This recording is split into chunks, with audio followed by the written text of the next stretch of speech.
जहाँ माँ है वहीं मायका।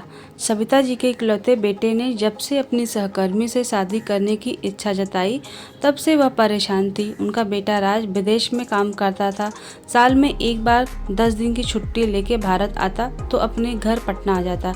माँ का दुलारा बेटा था, पर जब वो नेहा से शादी करेगा तब अगर भारत आया तो नेहा तो अपने मायके दिल्ली जाएगी, तो साथ में राज भी अगर गया तो फिर कैसे मिलेंगे राज उसके माँ पापा। यही चिंता सविता जी को खाए जा। नेहा भी इकलौती बेटी ही थी। ऐसा नहीं है कि बेटे की खुशी में सविता जी खुश नहीं थी, पर उनकी बहन कमला जी ने उनको बोल दिया कि शादी के बाद आजकल के लड़के माँ बाप से ज़्यादा सास ससुर और बीवी के हो जाते हैं। जैसे उनकी पतों ने उनके बेटे को छीन लिया, अलग घर करा लिया। ये सब सुन के सविता जी को टेंशन हो चला था।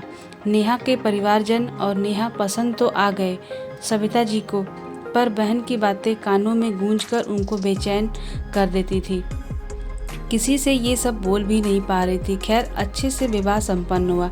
वर वधू एक सप्ताह सविता जी के साथ रहकर विदेश निकल गए। दुर्गा पूजा में आने क्या बोल के सविता जी को अब पूजा का इंतजार था। माँ आने का टिकट तो करा लिया है, लेकिन समझ में नहीं आ रहा कि क्या करूं। नेहा के पेरेंट्स भी उसको बुला रहे हैं और मुझे भी। बाबू को तुमको ठीक लगे वो करो। फ़ोन कटने के बाद सविता जी अकेले में बहुत रोई। हर साल की तरह इस साल भी पूजा की सब तैयारी सविता जी कर रही थी, पर मन में उत्साह नहीं था। एक मन कह रहा था कि उनका बेटा आएगा, पर दूसरा मन कह रहा था कि वह नहीं आएगा। दिल्ली एयरपोर्ट से नेहा का घर पास है, उनका नहीं। पूजा के पहले दिन बुझे मन से कलश स्थापना की तैयारी में सविता जी लगी थी कि दरवाजे की घंटी बजी। पति सुबह ही मरीज देखने क्लिनिक चले गए थे। उठ के गई, दरवाज़ा खोला तो सामने राज और नेहा खड़े थे।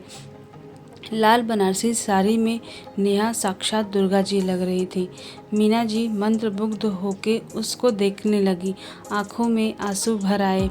समधन जी, हम भी हैं इधर, पीछे से नेहा की माँ बोली।